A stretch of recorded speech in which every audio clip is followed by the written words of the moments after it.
Welcome to TechGolly Weekend News. This week's top headlines are: Jeff Bezos courts Trump amid Kuiper's satellite challenges. UK enforces Online Safety Act, introducing tough regulations for tech giants.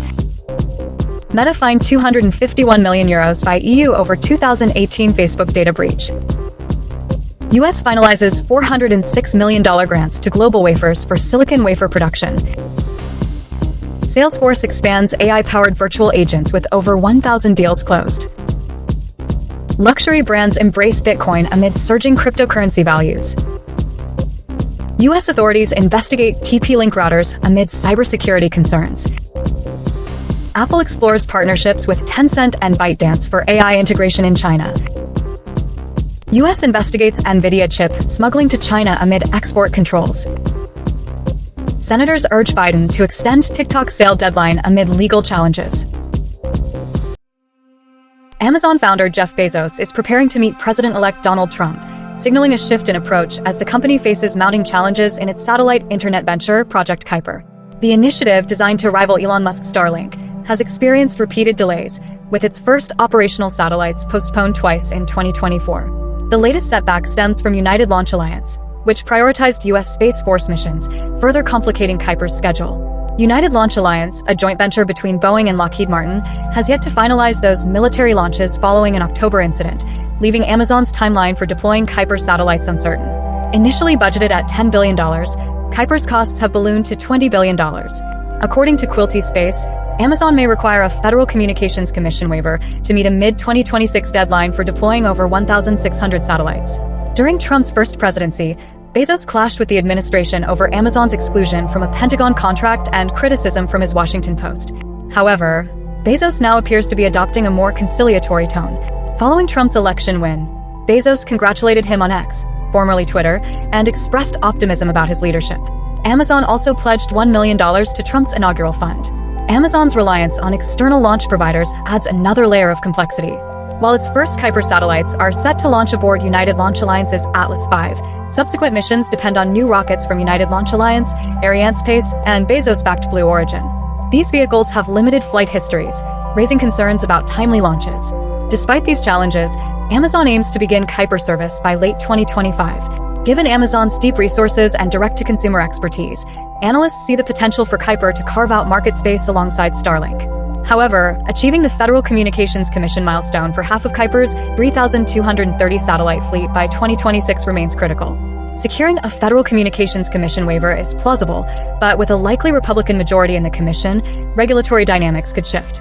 Meanwhile, Amazon must accelerate production and deployment to remain competitive in the growing satellite internet market. The United Kingdom officially enforced its Comprehensive Online Safety Act on Monday, introducing rigorous measures to tackle harmful online content and imposing substantial penalties on tech companies such as Meta, Google, and TikTok. Ofcom, the nation's media and telecommunications regulator, published its inaugural codes of practice and guidance, specifying steps platforms must take to address illegal activities, including terrorism, hate speech, fraud, and child sexual abuse. The law mandates a duty of care for tech firms, holding them responsible for preventing and managing harmful content shared on their platforms. While the legislation was passed in October 2023, the enforcement of safety duties only began this week. Ofcom has given platforms until March 16, 2025, to complete risk assessments and implement necessary changes, such as improving content moderation, enabling user-friendly reporting tools, and incorporating built-in safety measures. Melanie Dawes, Ofcom's chief executive, emphasized the need for platforms to meet the strict safety standards outlined in the initial codes and hinted that further requirements will be introduced next year. Companies failing to comply face severe consequences, including fines of up to 10% of their global annual revenue. Repeat offenders may see their services blocked in the UK or lose access to payment and advertising systems. Individual senior executives could even face jail time for persistent violations. The act also requires high-risk platforms to deploy hash-matching technology to detect and remove child sexual abuse material, CSAM. This system uses digital fingerprints linked to known CSAM from police databases, enabling automated filtering to identify and remove harmful content effectively. Future updates to the law are expected, including provisions for artificial intelligence to combat illegal content and measures to block accounts responsible for sharing CSAM. British Technology Minister Peter Kyle stated the act bridges the gap between offline and online safety, urging platforms to take proactive measures. He assured the public that Ofcom would use its full authority to ensure compliance, including issuing fines and seeking court orders to block non-compliant sites. Facebook owner Meta was fined €251 million, or $264 million, on Tuesday following 2 inquiries into a personal data breach. The European Union investigated a significant 2018 data breach that compromised millions of accounts. Ireland's Data Protection Commission issued the penalties. The Data Protection Commission serves as Meta's lead privacy regulator in the EU, and the company's European headquarters are in Dublin. The breach occurred when hackers exploited vulnerabilities in Facebook's code, particularly in the View As feature, which allows users to see how their profiles appear to others. By leveraging 3 distinct bugs, attackers stole digital access keys, known as access tokens, from user accounts. These tokens controlled the affected accounts, enabling the attack to spread as hackers moved from one user's Facebook friends to another. When the breach was initially revealed, Facebook estimated that up to 50 million accounts were affected. However, further investigations clarified the number to be around 29 million, including 3 million European accounts, according to the Data Protection Commission. Meta emphasized that after identifying the issue, it immediately addressed the vulnerability, informed impacted users, and notified regulators, including the FBI and European and US authorities. The Irish watchdog found that Meta had violated the General Data Protection Regulation, the EU's stringent privacy framework. The investigation concluded with reprimands and significant administrative fines. Meta has since announced its intention to appeal the decision, stating that the company proactively informed people impacted and fixed the problem as soon as it was identified. This decision highlights the growing scrutiny tech giants face under EU privacy laws. General Data Protection Regulation mandates that companies must take robust measures to protect user data and imposes severe penalties for breaches and failures to comply. The 2018 incident remains one of the largest data breaches in Facebook's history, underscoring the ongoing challenges of ensuring digital security on major social media platforms. On Tuesday, the U.S. Commerce Department announced that it had finalized $406 million in government grants to Taiwan-based GlobalWafers to significantly expand silicon wafer production in the United States. The funding will support projects in Texas and Missouri, marking the first large-scale U.S. production of 300mm silicon wafers used for advanced semiconductors and expanding the production of silicon-on-insulator wafers. These components are essential for advanced semiconductors, aligning with the Biden administration's push to strengthen the domestic semiconductor supply chain. GlobalWafers will invest nearly $4 billion to build and expand manufacturing facilities, creating 1,700 construction jobs and 880 manufacturing positions across the 2 states. CEO Doris Su emphasized the benefits of localization, particularly as global supply chains face tariffs and other geopolitical challenges. She noted that countries with high demand for silicon wafers tend to prioritize local production, supported by regional customers. When asked about uncertainties surrounding U.S. CHIPS Act grants once President-elect Donald Trump assumes office, Su expressed confidence that the subsidies would continue. She pointed out that the CHIPS Act originated during Trump's first term, increasing the likelihood of its continuation. However, she highlighted challenges such as sourcing raw materials domestically and uncertainties tied to Trump's proposed tariffs. GlobalWafers announced 2022 plans to build a $5 billion plant in Sherman, Texas, to manufacture 300mm silicon wafers, a key decision after scrapping a similar investment in Germany.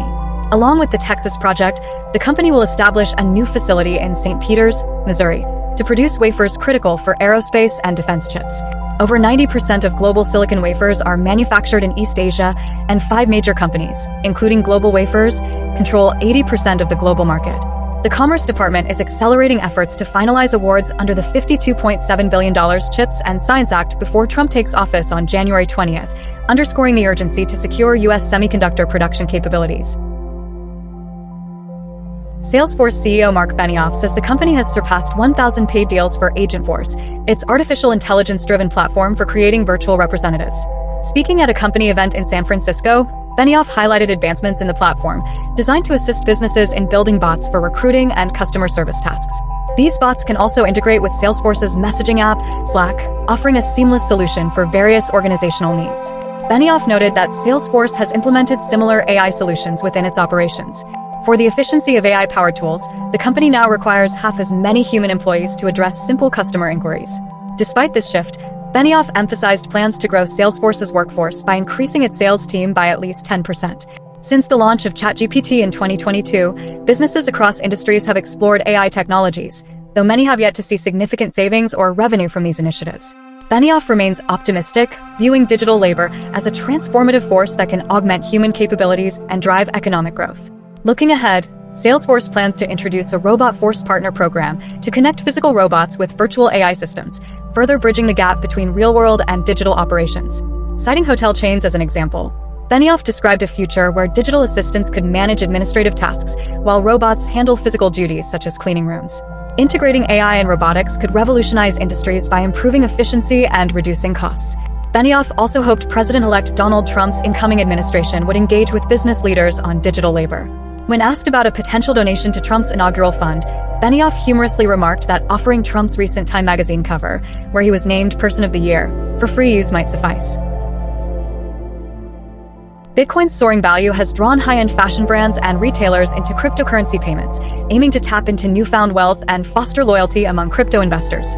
While only a few luxury brands like LVMH, Gucci, Balenciaga, and Hublot previously experimented with this payment option, momentum is growing. French luxury department store Printemps recently partnered with Binance and French fintech firm Lizy to accept Bitcoin and Ethereum in its stores across France. This move makes Printemps the first European department store to embrace cryptocurrencies, sparking interest from other luxury retailers. Estes Dupont, a premium pens and lighters maker, announced plans to enable cryptocurrency payments in its Paris stores by the holidays. Virgin Voyages also joined the trend, offering a $120,000 annual cruise pass payable in Bitcoin. Regulatory support from the incoming Trump administration is fueling the adoption of cryptocurrencies, with expectations of relaxed e-currency regulations boosting Bitcoin to record highs. Analysts at S&P suggest blockchain innovation in financial markets could enhance cryptocurrency predictability, reducing barriers like volatility and limited real-world use. For luxury brands, embracing cryptocurrency payments signals innovation and helps shed a stuffy old brand image. While most retailers reconvert crypto payments into traditional currencies to mitigate risk, the symbolic gesture resonates with younger, tech-savvy customers, particularly in Asian markets. Gucci, for instance, began accepting cryptocurrency payments for U.S. purchases in 2022. Printemps plans to expand its crypto payment services to New York City in March, highlighting the global potential for digital currencies in the luxury sector. As Bitcoin's rise continues, the luxury industry is positioning itself to attract younger and wealthier clientele through this burgeoning payment method. U.S. authorities are investigating TP-Link's routers over their alleged connection to China-backed cyber attacks. According to the Wall Street Journal, the Commerce, Justice, and Defense departments are conducting separate probes, with the Commerce Department reportedly subpoenaing the company. These investigations could lead to a potential ban on TP-Link routers as early as next year.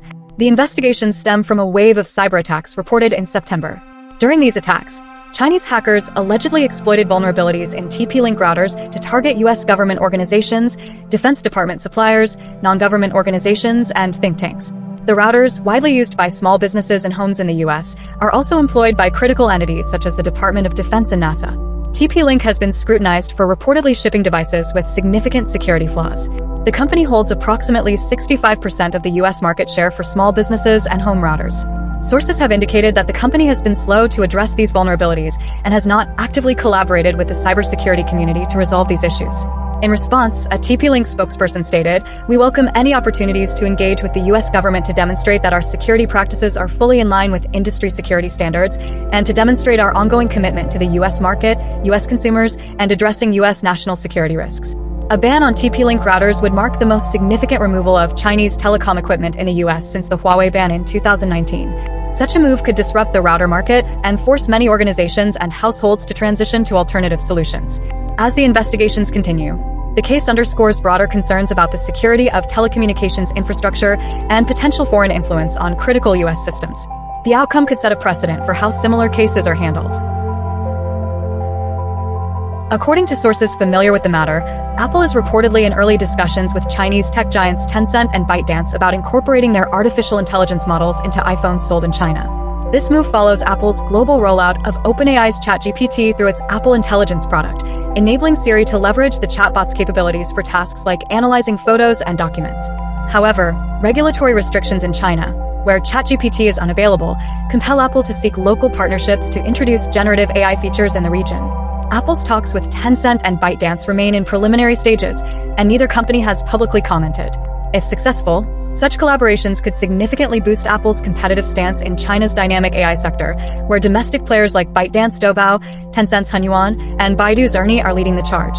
Reports also suggest that Apple had explored using Baidu's AI model, but encountered technical and data-sharing disputes and stalling progress.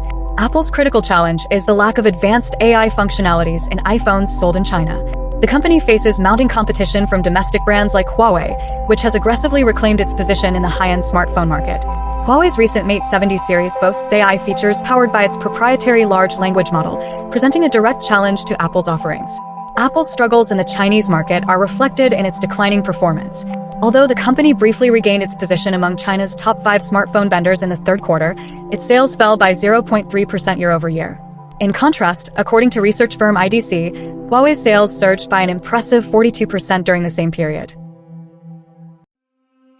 The U.S. Department of Commerce has reportedly urged NVIDIA to investigate how its advanced AI chips reached China over the past year despite export restrictions. According to the information, the chipmaker has called on major distributors, including Super Microcomputer and Dell Technologies, to perform customer spot checks in Southeast Asia to ensure compliance. NVIDIA's chips are integral to servers manufactured by both companies. Allegations have surfaced regarding smuggling schemes to bypass these restrictions. The information cited 5 individuals involved in such activities, who claimed they evaded detection during recent inspections by Supermicro. In some cases, serial numbers of NVIDIA-equipped servers were duplicated and applied to other unauthorized servers. In more sophisticated instances, smugglers reportedly altered serial numbers within server operating systems to mask their origin. An NVIDIA spokesperson emphasized the company's commitment to enforcing export control regulations and condemned any unauthorized resale or misuse of its products, calling such activities a burden rather than a benefit to its business. However, Supermicro, Dell, and the Department of Commerce did not comment on the matter. This scrutiny comes amid heightened U.S. efforts to restrict China's access to advanced semiconductor technologies. The Biden administration expanded the ban on selling high-end AI chips to China last year, and earlier this month, it imposed curbs on semiconductor exports to 140 entities, including companies producing chip-making equipment. Despite these measures, several Chinese universities and research institutions reportedly acquired NVIDIA chips through resellers, as indicated in tender documents reviewed by Reuters earlier in 2024. The ongoing chip crackdown highlights the growing tension between the US and China in the technological and geopolitical arena. AI and semiconductors are at the forefront of this competition. NVIDIA, a key player in AI hardware, finds itself navigating this complex landscape of global supply chains and stringent export regulations. Democratic Senator Ed Markey and Republican Senator Rand Paul have called on President Joe Biden to extend by 90 days the January 19th deadline, requiring China-based ByteDance to divest its U.S. TikTok assets or face a nationwide ban. This bipartisan request comes as the Supreme Court prepares to hear arguments on January 10th regarding ByteDance and TikTok's legal challenge to the mandate. The company seeks an injunction to delay the sale or ban, citing constitutional concerns. Given the law's uncertain future and its consequences for free expression, we urge you to trigger the 90-day extension before January 19th, the senators wrote in a letter to Biden. Both the White House and TikTok have yet to comment on the matter. The legal challenge follows a lower court ruling that upheld the law mandating TikTok's divestiture. The measure, signed into law by Biden earlier this year, stems from national security concerns voiced by the Justice Department. Officials claim TikTok's access to vast amounts of American user data, including locations and private messages, and its potential to manipulate content constitute a serious risk. TikTok, used by approximately 170 million Americans, denies these allegations, insisting it poses no immediate threat to U.S. security. ByteDance and TikTok argue that the law violates First Amendment protections for free speech. Meanwhile, Senate Republican leader Mitch McConnell has urged the Supreme Court to reject delays, equating TikTok to a hardened criminal and advocating strict law enforcement. Other senators, including Republican Josh Hawley and Democrat Richard Blumenthal, support ByteDance's compliance with the mandate. Adding complexity to the issue, President-elect Donald Trump has reversed his earlier stance on TikTok. Despite attempting to ban the app during his presidency in 2020, Trump now suggests he is open to reconsidering its future. He recently expressed a warm spot for TikTok and indicated he would review the situation upon taking office on January 20th, a day after the deadline.